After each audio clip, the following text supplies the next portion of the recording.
In the glittering world of reality TV, few names conjure as much nostalgia, humor, and sincere country twang as Blake Shelton. For 23 seasons, the Oklahoma native was the solid backbone of The Voice, spinning his red chair and bantering with fellow coaches like a cheeky uncle at a family BBQ. But as season 27 sets up for its launch on NBC this autumn, viewers are left wondering, why isn't Blake coming back? Indeed, the official narrative is that this is time spent with family and that new projects are being pursued. But if you delve a little deeper, you will get a story that is equal parts poignant, amusing, and typically Shelton. Buckle up, y'all. This is the true reason Blake Shelton hung up his coaching hat. The King of Coaches, a legacy in red chairs. Blake Shelton's stay on The Voice wasn't simply a gig, it was a dynasty. In 2011, Blake made his debut as one of the show's original 4 coaches, with Christina Aguilera, Adam Levine, and CeeLo Green.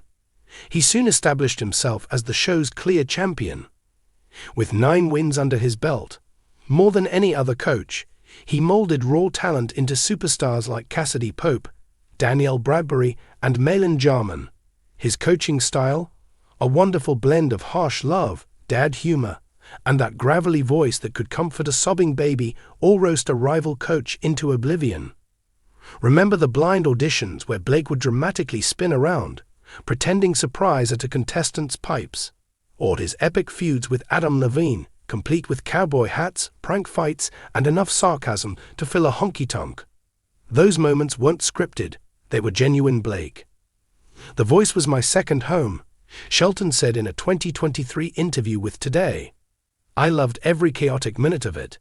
But when season 23 finished in May 2023, Blake announced his resignation, leaving a hole that's been filled by newcomers like Chance the Rapper and Reba McEntire, who, fittingly, is his wife. Fans cried, memes flew, and the question lingered. What could possibly drive this country crooner away from the spotlight he owned? The official story: family first, fame second. On the surface, Blake's exit reads like a Hallmark card. In interviews, he's been forthright about valuing family life. Married to fellow country icon Reba McEntire since 2021, Blake became a stepdad to Reba's sons and a prominent presence in their mixed brood.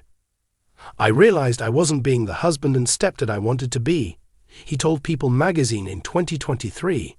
The show took up so much of my life: rehearsals, tapings, tours. I was missing out on the little things, like date nights with Reba or just cooking burgers in the backyard. The COVID-19 epidemic played a role also, Shelton claimed. It halted production for a season, giving him a taste of downtime he hadn't enjoyed in almost a decade. I think I was close to leaving before the pandemic, he said on Today. But it pushed me back a couple years, and when things ramped up again, I knew it was time.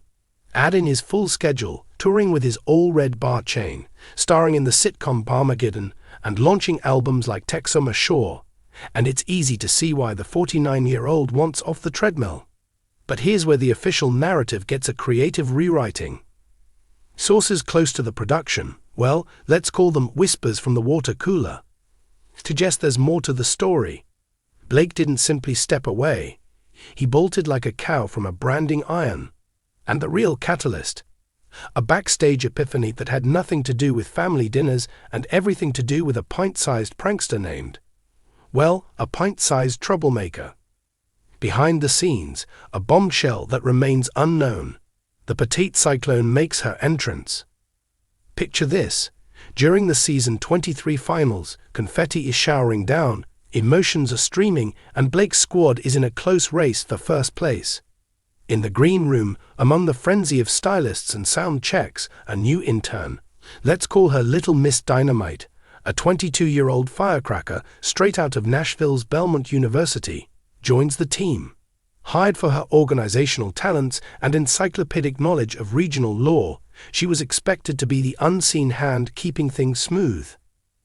But Little Miss Dynamite had other intentions. With Blake's fondness for pranks well documented, who could forget the time he flooded Adam Levine's trailer with chickens? She saw an opportunity to one-up the master.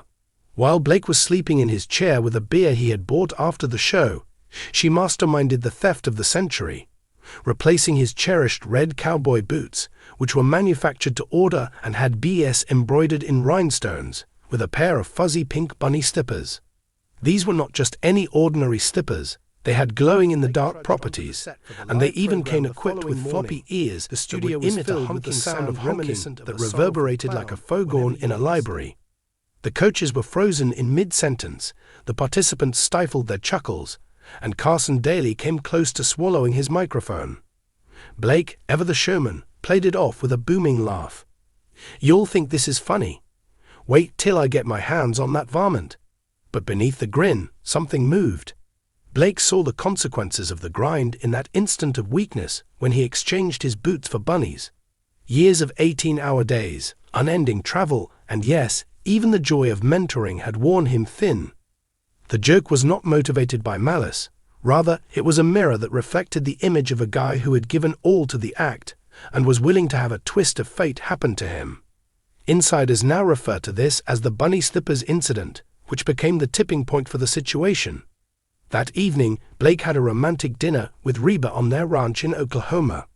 It was during this moment that Blake confided in Reba, saying, "Darling, if a pair of honkin' slippers can make me feel this exposed on national TV, maybe it's time to hang up the spurs."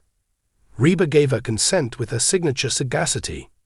"You've built an empire here, Blake. Now construct one at home." Beyond the chair, Blake's bold new chapter. Fast forward to the year 2025, and Blake is not relaxing in retirement. He is reinventing. He's avoiding the voice, the actual reason. He is now co-executive producing and presenting the Shelton Showdown, a gritty new singing competition on CMT that he is also participating in. Filming in Nashville's backwoods, it pits up-and-coming country acts against each other in unscripted challenges. Tractor-pulling duets, bonfire ballads, even mud wrestling medleys. In a recent interview with Rolling Stone, Blake made a playful comment, saying, "No spinning chairs, no blindfolds, just unadulterated, unfiltered grit. It's country music the way it was meant to be, raw, real, and a little rowdy." This undertaking is not just a frivolous endeavor. It is a love letter written in honor of his origins.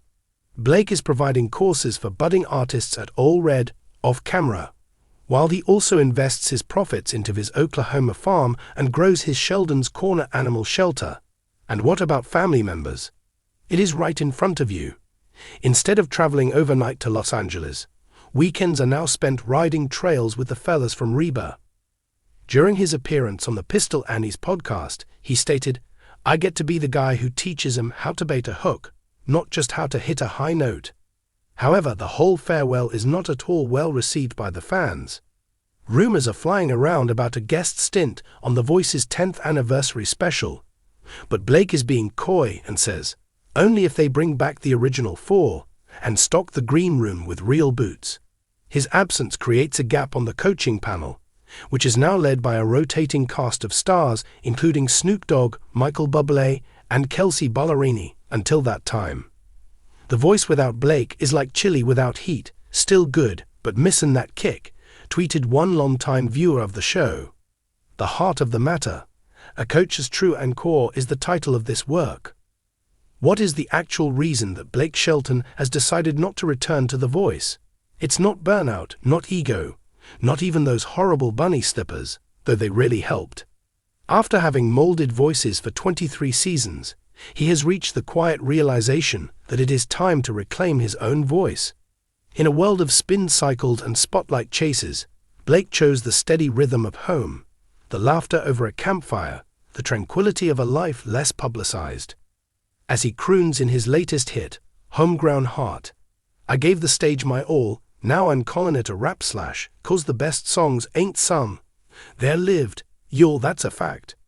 Blake Shelton may have left the red chair, but his presence survives in every twangy success on that stage. And who is to say? There is a chance that an encore could be in the wings, waiting to be performed again, because television playlists are full of surprises and unpredictability.